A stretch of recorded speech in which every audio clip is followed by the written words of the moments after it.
माता, क्या ब्राह्मण बालक रूप धारण करने के पश्चात श्री गणेश जी महादेव के आत्मलिंग को रावण द्वारा लंका ले जाने से रोक पाए?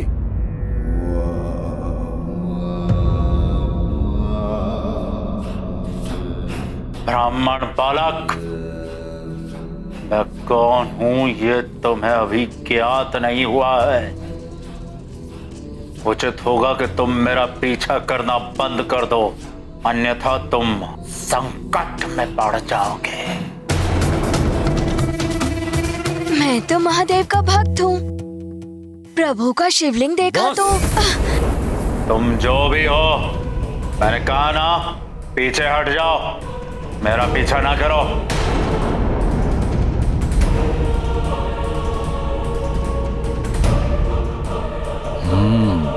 ये बालक दिखने में तो शक्तिशाली प्रतीत हो रहा है। यदि इससे कहूं तो ये मेरा संध्या वंदन पूर्ण होने तक शिवलिंग को हाथ में पकड़े रख सकता है। ब्राह्मण बालक, रुको।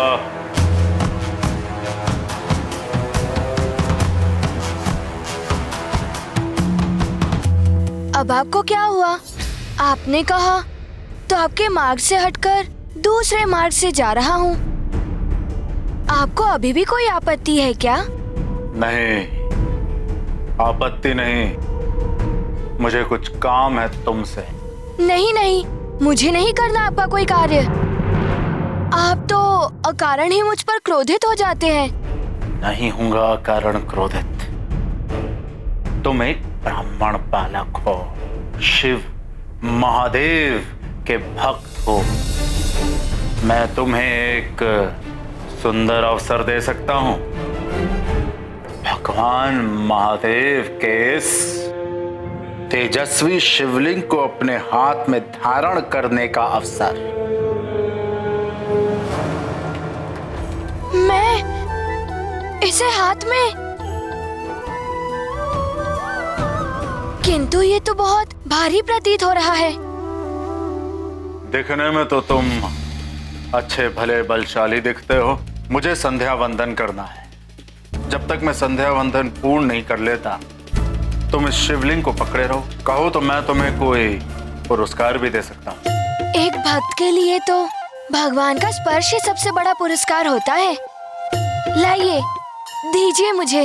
हाँ, इसे पृथ्वी पर रखना नहीं है। एक बार और पुनः सोच लो, इसे पकड़ सकते हो या नहीं? हाँ हाँ, क्यों नहीं, किंतु कुछ ही समय के लिए, क्योंकि ये भारी प्रतीत हो रहा है। यदि मैं इसे नहीं संभाल सका तो आपको पुकारूंगा। यदि 3 बार पुकारने पर भी आप नहीं आए तो मैं इसे भूमि पर रखकर चला जाऊंगा।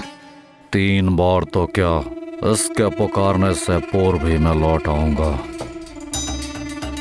ठीक है, ये लो। इसे पूर्ण श्रद्धा से ही पकड़े रहना। हम शीघ्र ही संध्या वंदन कर आते हैं।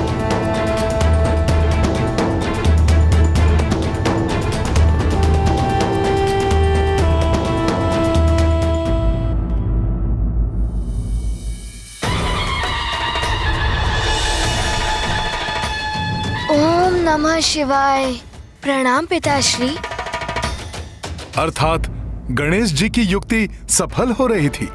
हनुमान पुत्र गणेश का उद्देश्य तो रावण की यात्रा को विफल करना था, और वैसे भी गणेश जिस कार्य को करने की ठान ले वो तो पूर्ण होता ही है।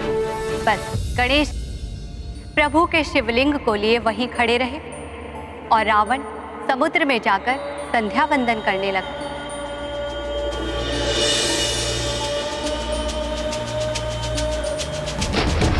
ओम नमः शिवाय।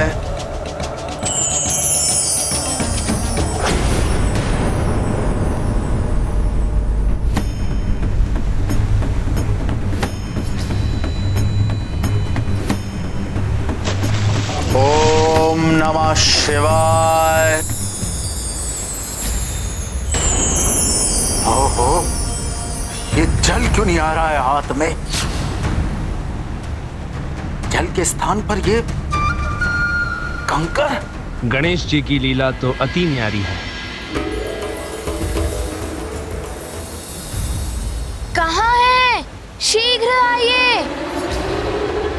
शिवलिंग भारी लग रहा है मुझे।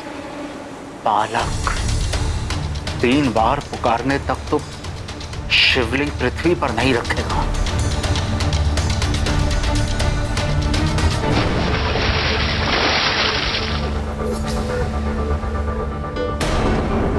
ये क्या हो रहा है? मैं इसे नहीं संभाल पा रहा हूँ। शीघ्र आइए, अन्यथा मुझे इसे भूमि पर रखना होगा। कहीं ये बालक मुझसे छल तो नहीं कर रहा?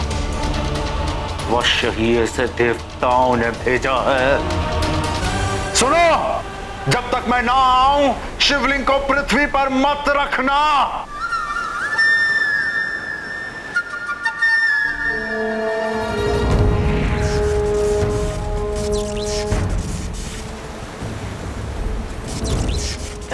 दल पाँव फंस रहे हैं। मेरी सहन शक्ति समाप्त हो रही है। 3री बार पुकार रहा हूँ, शीघ्र आइए, अन्यथा मैं इस शिवलिंग को भूमि पर रख दूंगा। मैं आ रहा हूँ ब्राह्मण बालक। शिवलिंग को हाथ में ही रखे रहना, पृथ्वी पर मत रखना।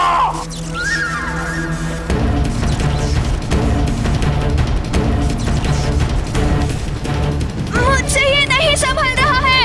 नहीं, मत रखना पृथ्वी पर। मैं इसे नहीं संभाल पाऊंगा।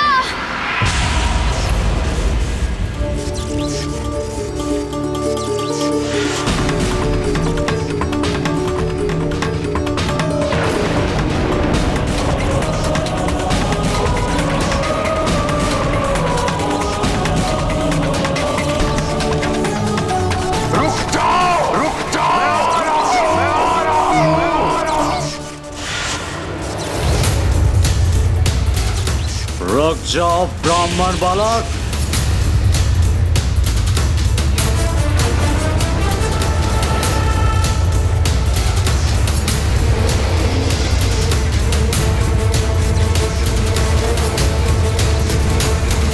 रुक जा, रुक जा, रुक जा।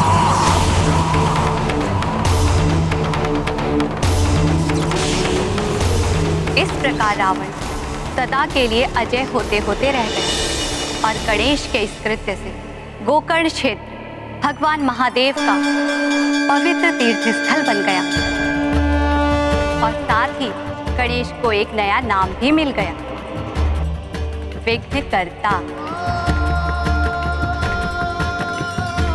विघ्नकर्ता श्री गणेश। संसार को संकट में डालने वालों के लिए विघ्न उत्पन्न करने वाले गणेश जी। जय श्री गणेश।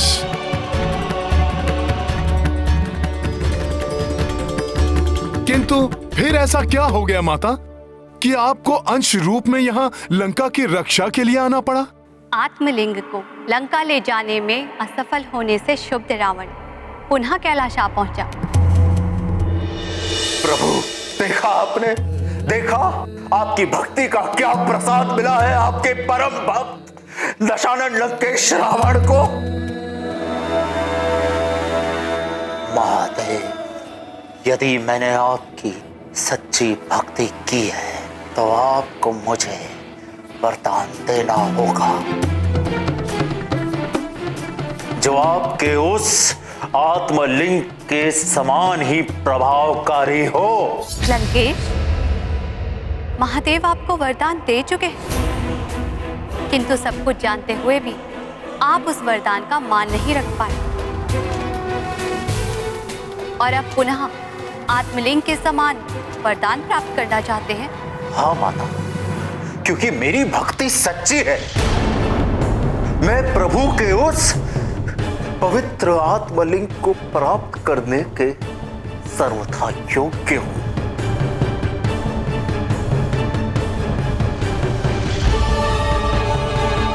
उचित है, महादेव के स्थान पर मैं आपको वरदान देती हूँ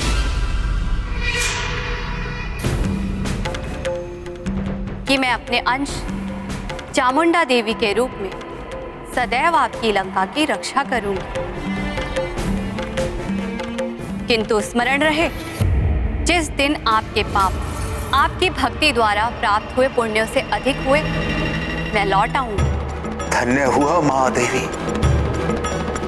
धन्य हुआ।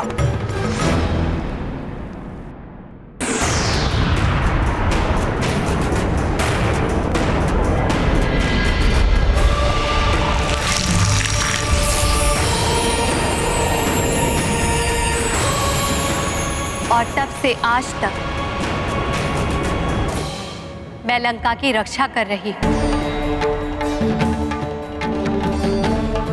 मेरे रहते लंका के भीतर लंकेश रावण की अनुमति के बिना कोई प्रवेश नहीं कर सकता।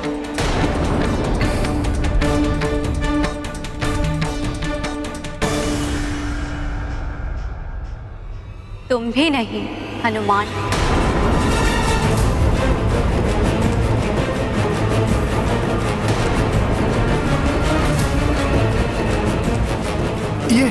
ये आप क्या कह रही हैं माता? प्रभु श्री राम ने स्वयं मुझे ये कार्य सौंपा है। आराध्य हैं वो मेरे, मेरा रोम रोम उन्हीं को समर्पित है। कैसी भी बाधा, कोई भी विपत्ति आ जाए, प्रभु का कार्य पूर्ण किए बिना मैं कैसे लौट सकता हूँ माता? हनुमान, मेरे रहते नहीं।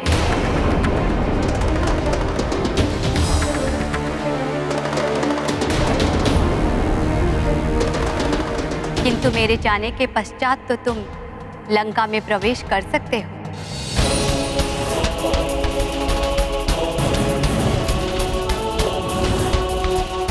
और अब मेरा लंका को त्याग कर जाने का समय आ गया है।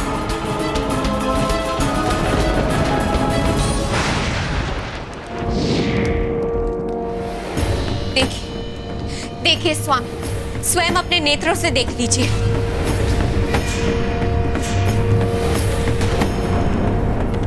मैंने कहा था देवी चामुंडा की क्रोध की अग्नि धधक रही है। यह अशुभ संकेत है स्वामी। मैंने रावण को वचन दिया था कि मैं अपने अंश चामुंडा के रूप में तुम्हारी लंका की रक्षा करूंगी। किंतु जिस दिन तुम्हारे पाप तुम्हारे भक्ति द्वारा प्राप्त हुए पुण्यों से अधिक हुए तो मैं लौट जाऊंगी। सत्य है माता, मनुष्य के किए हुए पुण्य ही उसकी रक्षा करते हैं। किंतु जब वो पाप कर्मों में लिप्त हो जाता है तो उसे अपने अभिमान में ये ज्ञात ही नहीं रहता कि कब उसके पापों का घड़ा भर चुका है और तब उसका पतन आरंभ हो जाता है।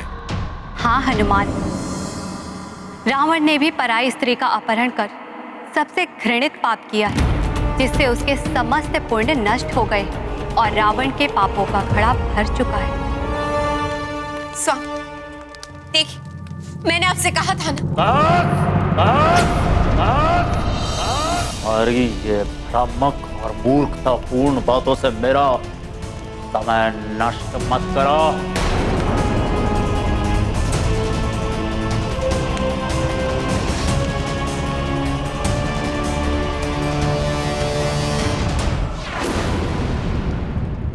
अपमान हो रहा, चाहे वो अपने पति के द्वारा ही अपमानित की जा रही है या किसी नारी को बलपूर्वक अपने पति से दूर करके पति वियोग सहने को विवश कर दिया गया हो। मैं उस लंका की सुरक्षा कैसे कर सकती हूँ हनुमान?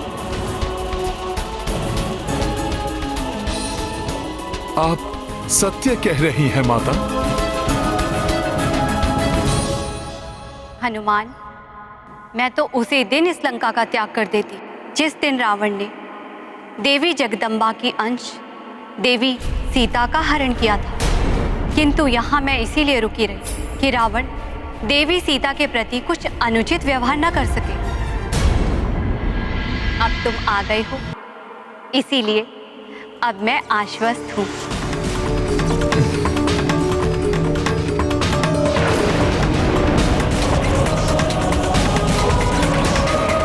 अब तुम्हें अपने दायित्व को निभाते हुए राम कार्य को पूर्ण करना है हनुमान। अवश्य माता, प्रणाम।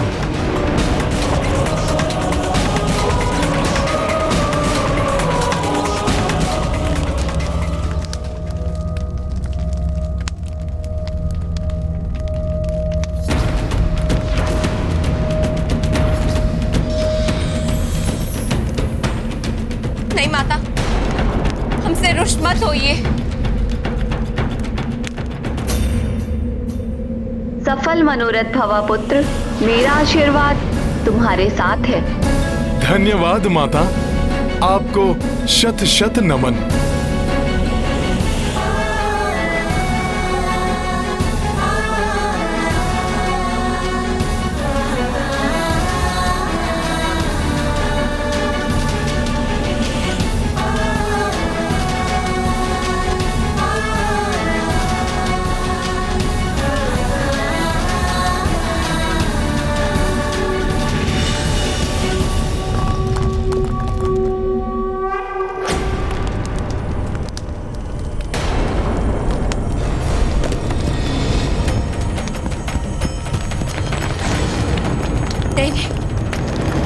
यह समाधि क्या होने लगा?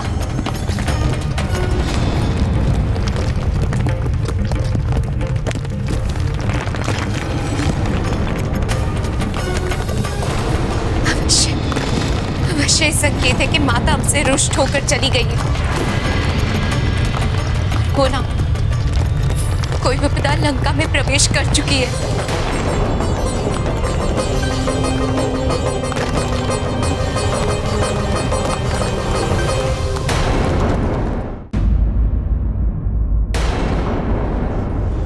इस प्रकार लंका में प्रवेश किया तो किसी की भी दृष्टि मुझ पर पड़ सकती है। मुझे माता सीता को गुप्त रूप से ही ढूंढना होगा। और इसके लिए मुझे अति लघु रूप धारण करना होगा।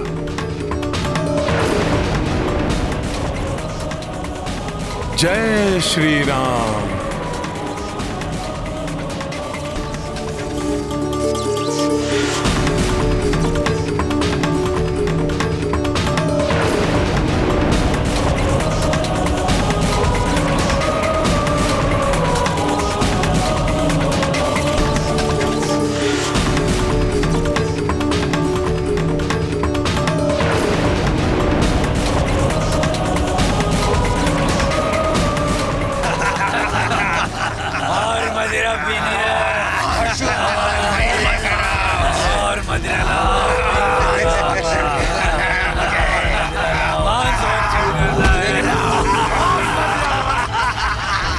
तो ये है राक्षसों की माया नगरी लंका।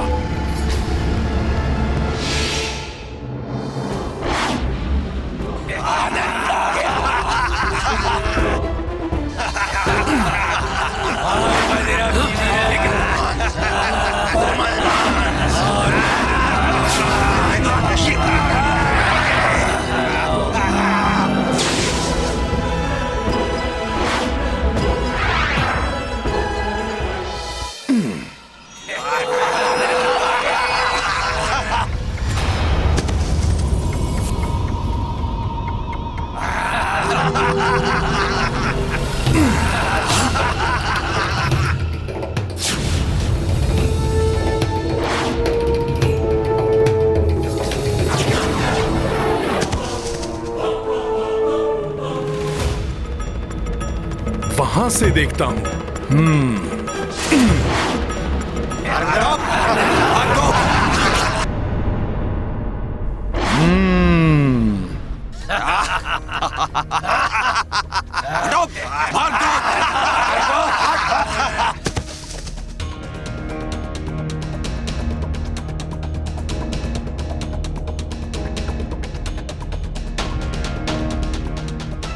मुझे तो आशा थी कि इतनी रात्रि को सब निद्रा मग्न होंगे, शांति छाई होगी चारों ओर, किंतु यहाँ तो रात्रि में कुछ अधिक ही हलचल है। हाँ, निशाचरों का जो देश है, किंतु इतनी भीड़ में माता सीता से मिलने से पूर्व ही यदि किसी ने मुझे देख लिया तो? नहीं नहीं नहीं, हनुमान को युक्ति से कार्य करना होगा।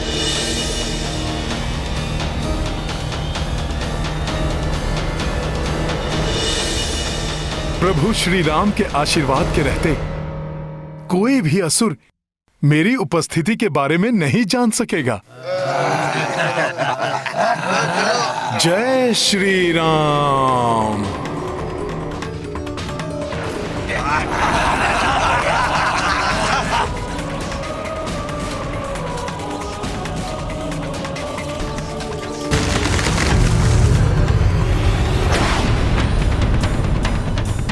ध्वनि क्या हुआ है यहाँ?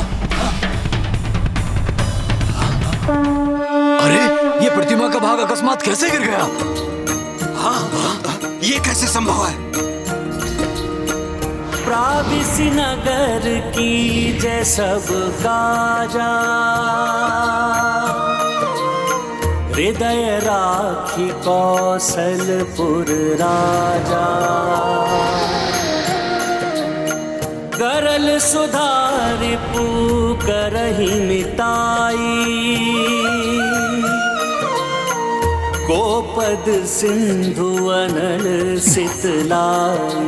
राम सिया राम जय हनुमान, राम सिया राम जय हनुमान। ये गाथा महाबली हनुमत की रुचिकर लीला। यहाँ से तो पूरी लंका को भली भांति देख सकता हूँ मैं।